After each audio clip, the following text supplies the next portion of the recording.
السلام علیکم سجنوں تو متروں، میں ہوں ارشد یاسین اور آپ دیکھ رہے ہیں ریڈار۔ سجنوں تو متروں، گل ود گئی ہے۔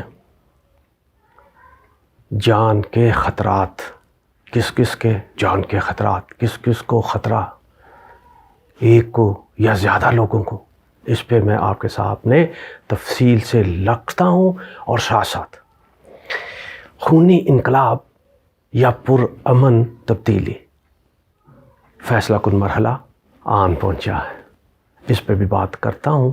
اور ساتھ ساتھ پاکستان پیپلز پارٹی کے اہم رہنما اور سابق وفاقی وزیر اعتزاز احسن نے عمران خان سے ملاقات کی۔ ملاقات میں بہت قیمتی اور اہم مشورے دیے گئے۔ مشورے کون سے دیے گئے، کیا عمران مان لے گا، اس میں بھی آپ کے سامنے میں رکھتا ہوں معاملات۔ اور اس کے ساتھ ساتھ سجنوں تو متروں، JIT کہتے ہیں کہ پنجاب حکومت نے JIT بنا دی ہے۔ اب یہ JIT مدعی کے کہنے پر کسی بھی شخصیت کے خلاف مقدمات درج کرنے کے احکامات جاری کر سکتی ہے، ان کو نامزد کر سکتی ہے بطور ملزم۔ اس پہ بھی تفصیل کے ساتھ میں آپ کے سامنے تمام معاملات رکھتا ہوں۔ اور سجنوں تو متروں، سب سے پہلے موجودہ صورتحال میں آپ کے سامنے رکھ دیتا ہوں کہ اس وقت ملک کے اندر جو احتجاج اور پکڑ دھکڑ مقدمات کا سلسلہ جاری تھا، اس میں اہم پیش رفت یہ ہے کہ اسلام آباد کے اندر تو کافی دنوں سے بلکہ مہینوں سے وفاقی حکومت نے کنٹینر اور خندقیں اور پتہ نہیں کیا کیا اقدامات اٹھا رکھے ہیں، جس سے لوگوں کے آمد و رفت میں انتہائی مشکلات تھی۔ اب عمران خان پر قاتلانہ حملے کے بعد اسلام آباد کے باہر PTI کے لوگوں نے احتجاجی ریلیاں اور جلسے جلوس اور دھرنے دے رکھے ہیں، جس کی وجہ سے اسلام آباد کے داخلی اور خارجی راستے مکمل طور پر بند ہیں، اور اس کے ساتھ ساتھ موٹر ویز بھی بند ہیں، جس کی وجہ سے لوگوں کو بھی شدید مشکلات کا سامنا ہے۔ سجنوں تو متروں، عمران خان نے لوگوں کی مشکلات کے پیش نظر آج سے پورے ملک میں احتجاج اور ریلیاں اور جلسے جلوس نکالنے سے روک دیا گیا ہے، اور کہا ہے کہ صرف اسلام آباد کے ارد گرد ہی مظاہرہ ہوگا، احتجاج ہوگا، باقی پورے ملک میں نہیں کیے جائیں گے۔ اور اس کے ساتھ ساتھ سجنوں تو متروں، گورنر ہاؤس لاہور کا کنٹرول رینجرز نے سنبھال لیا ہے، اور آخری خبر آنے تک میرے پاس یہ اطلاعات ہیں کہ رینجرز جاتی عمرہ میں بھی پہنچ گئی ہے۔ یہ اب تک کی جو پیش رفت ہے، تازہ ترین صورتحال، وہ میں نے آپ کے سامنے رکھ دی ہے۔ سجنوں تو متروں، اب JIT پنجاب حکومت نے JIT بنا دی ہے، کیونکہ عمران خان نے جو مقدمہ درج کروانے کے لیے درخواست دے رکھی تھی، جس پہ شدید احتجاج بھی کیا جا رہا تھا، اس پر مقدمہ درج تو نہیں ہوا۔ پولیس نے اپنی مدعیت میں مقدمہ درج کر دیا ہے، اس کے باوجود کہ سپریم کورٹ نے بھی سخت احکامات جاری کیے تھے، لیکن پولیس نے غیر قانونی کام، کہتے ہیں کہ مدعی موجود ہو اور اس نے درخواست بھی دے رکھی ہو، پھر بھی اگر پولیس خود مدعی بن جائے تو یہ غیر قانونی کام ہوتا ہے۔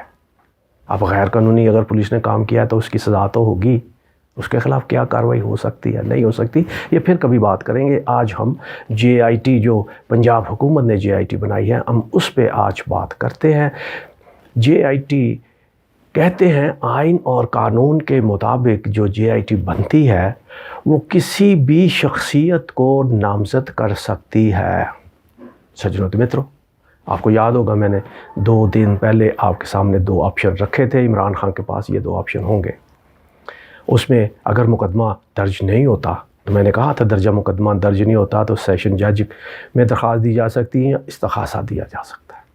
اب استغاثہ بھی اب کوئی بھی کر سکتا ہے، عمران خان کر سکتا ہے، عمران خان کی پارٹی کا بندہ کر سکتا ہے، مرنے والے معظم گوندل کے اہل خانہ میں سے کوئی لاحق میں سے استغاثہ کر سکتا ہے، اور استغاثے میں بھی کسی بھی شخص کو، کسی بھی شخصیت کو نامزد کیا جا سکتا ہے، اور استغاثہ میں اگر یہ ثابت ہو جائے کہ یہ واقعی ملزم ہے تو پھر پولیس مقدمہ درج کرنے کی پابند ہو جاتی ہے۔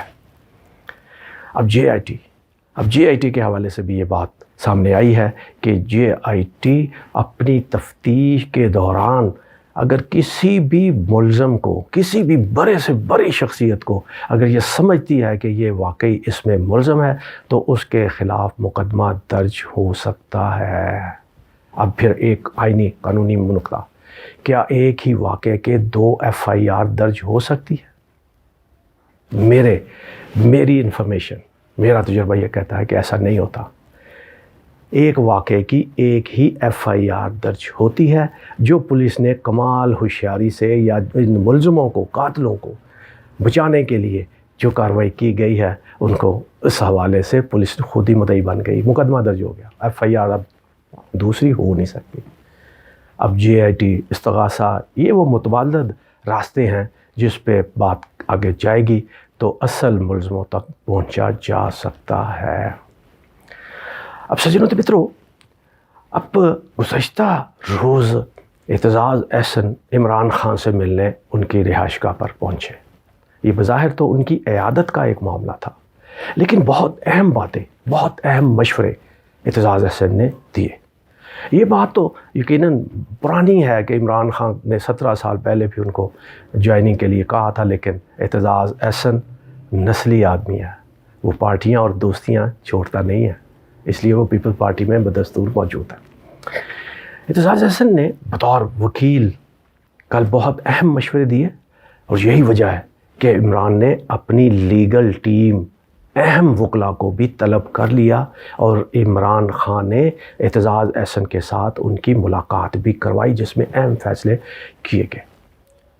کیا فیصلے قانونی ہوئے اس میں بعد میں کرتا ہوں بات، پہلے میں یہ ایک بات آپ کے سامنے رکھ دیتا ہوں کہ پی ٹی آئی کے اہم رہنما اور اعتزاز احسن کا بھی ایک مشورہ عمران خان کو یہ بھی تھا کہ آپ خود لانگ مارچ کی قیادت نہ کریں، اب حملہ ہوا، اللہ نے آپ کو بچا لیا۔ اعتزاز احسن اور دیگر دوستوں نے کہا کہ آپ اب لانگ مارچ میں خود نہ جائیں، ورنہ راول پنڈی میں اطلاعات ہیں کہ راول پنڈی پہ اب پھر آپ پر قاتلانہ حملہ ہو سکتا ہے۔ سجنوں تو مترو، یہ لیڈر ہوتے ہیں، یہ لیڈروں کی شان ہوتی ہے جو میں آپ کے سامنے رکھنے جا رہا ہوں۔ عمران خان نے کہا زندگی اور موت تو اللہ کے ہاتھ میں ہے، مارنے والوں کے ہاتھ میں نہیں ہے، اور مجھے اندازہ تھا، مجھے اطلاعات تھی کہ یہ وزیر آباد اور گجرات کے درمیان مجھ پر حملہ کرنے جا رہے ہیں، فیصلہ ہو چکا تھا۔ پھر لوگ مجھے کہتے ہیں کہ آپ کو پتہ تھا تو آپ نکلے کیوں، آپ نے انتظامات کیوں نہیں کروائے؟ اور اب بھی لوگ مجھے یہ مشورہ دے رہے ہیں کہ میں نہ نکلوں، بلٹ پروف شیشہ لگا لوں، انتظامات کر لوں، یہ کر لوں، وہ کر لوں۔ میں ان کو بتانا چاہتا ہوں کہ جو مجھے مارنا چاہتے ہیں وہ اتنے با اثر ہیں کہ ان سب چیزوں کے باوجود مجھے ہٹ کر سکتے ہیں۔ مجھے اگر کوئی بچا سکتا ہے تو وہ صرف اللہ کی ذات ہے۔ اسی توکل پر میں باہر نکلا ہوں۔ میرے پاس 2 راستے ہیں۔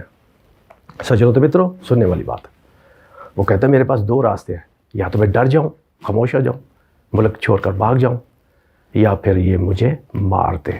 تیسرا راستہ میرے پاس نہیں ہے، اور میں نے موت کو ترجیح دی ہے۔ اگر میری موت اسی طرح لکھی ہے، ان بزدلوں کے ہاتھ ہی لکھی ہے، تو پھر کوئی بات نہیں، میں عوام کے ساتھ کھڑا ہوں اور کھڑا رہوں گا۔ سجنوں تو مترو، یہ بہت اہم بات ہے۔ پاکستان کی تاریخ میں بہت سارے لوگ، بہت سارے لیڈر ہمیشہ بھاگتے رہے ہیں، یہ پہلا بندہ ہے جو بھاگا نہیں ہے۔ لیکن اس کے ساتھ ساتھ جو بات میں آپ کے سامنے کرنے جا رہا ہوں سجنوں تو مترو، وہ یہی ہے کہ اعتزاز احسن نے ایک اور بہت اہم مشورہ دیا ہے، اور یہ کہا ہے عمران کو، جس پہ عمران نے فوری طور پر عمل کیا، کہ عمران کی جان کو خطرے کے ساتھ ساتھ سب سے زیادہ جان کا خطرہ 2 افراد کو ہے۔ سجنوں تو مترو، وہ کون؟ یہ اعتزاز بتاتا ہے۔ کہتے ہیں ایک حملہ آور نوید، اور دوسرا جس نے اس کی ویڈیو بنائی اور سوالات کر رہا تھا۔ یہ کون تھا ابھی تک سامنے نہیں آیا، لیکن اعتزاز کہتا ہے اس کیس میں اصل قاتلوں کو اگر پہنچنا ہے تو ان دونوں کی حفاظت کرنا ضروری ہے۔ عمران خان نے فوری طور پر پنجاب حکومت کو ہدایت کر دی کہ حملہ آور نوید کی مکمل سیکورٹی کے انتظامات کیے جائیں۔ یہ اعتزاز احسن کے مشورے پہ ایسا ہوا۔ اعتزاز نے ایسا کیوں کہا؟ اعتزاز کا کہنا ہے اس سارے مقدمے کے اندر قاتلانہ حملہ جو عمران پر ہوا ہے اس میں پولیس نے تو غیر قانونی اقدامات کیے ہیں۔ وفاقی حکومت نے ٹال مٹول اور بیانیہ الٹا پلٹا یہ وہ معاملے کو الجھانے کی اپنی پوری کوشش کی ہے۔ کرائم سین کو بدلنے کی سازش ہوئی ہے، یہ ساری چیزیں اپنی جگہ پہ۔ لیکن پھر بھی اگر یہ دو افراد جن کا میں نے ذکر کیا ہے اگر وہ زندہ رہتے ہیں تو پھر قاتلوں تک کھرا پہنچ جائے گا، آج نہیں تو کل یہ قاتل پکڑے جائیں گے۔ اب جن لوگوں کا مقصد ہے عمران خان کو راستے سے ہٹانے کا، حکومت کے لوگ ہیں، باہر کے لوگ ہیں، اندر کے لوگ ہیں، امریکہ چاہتا ہے، کون ہے کیا نہیں ہے، یہ تو غیب کا علم تو اللہ ہی جانتا ہے نا، یا وہ لوگ جانتے ہیں جن کو پوری مکمل اطلاعات ہیں، انفارمیشن ہے، ہمیں نہیں ہے۔ اب ان کا مقصد یہی ہوگا کہ عمران تو بچ گیا ہے، اب کہیں ہم پکڑے نہ جائیں، اس لیے وہ ثبوت ہی ختم کر دیں گے، کیونکہ مذہب کا جو بیانیہ ہے، مذہب کا آرٹ بھی ناکام ہو گیا بری طرح، لوگوں نے یقین ہی نہیں کیا۔ حکومت پریس کانفرنس پہ پریس کانفرنس لوگ یقین ہی نہیں کرتے، وہ کہتے نہیں حملہ تو ہوا ہے، ملزم سامنے آنے چاہیے۔ اب ملزم سامنے آئیں گے اسی صورت میں جب تفتیش غیر جانبدارانہ اور شفاف ہوگی۔ اب جے آئی ٹی پنجاب نے جو بنائی ہے وہ کس حد تک کامیاب ہوتی ہے نہیں ہوتی، یہ جس طرح معاملہ سامنے آئیں گے میں رکھوں گا۔ لیکن ایف آئی آر سجنوں تو متروں، ایک آخری جملے میں آپ کو بات بتاتا جاؤں، جو ایف آئی آر درج ہوئی ہے اس کو میں پڑھ کر مجھے یاد آ گیا، اسی سے ملتے جلتی F I R Liaquat Ali Khan شہید کی بھی درج کی گئی تھی۔ ان ایف آئی آروں میں مماثلت کیا، یہ میں پھر ایک ویلاگ میں آپ کے سامنے رکھوں گا۔ اپنا بہت خیال رکھیے گا۔ پاکستان زندہ باد۔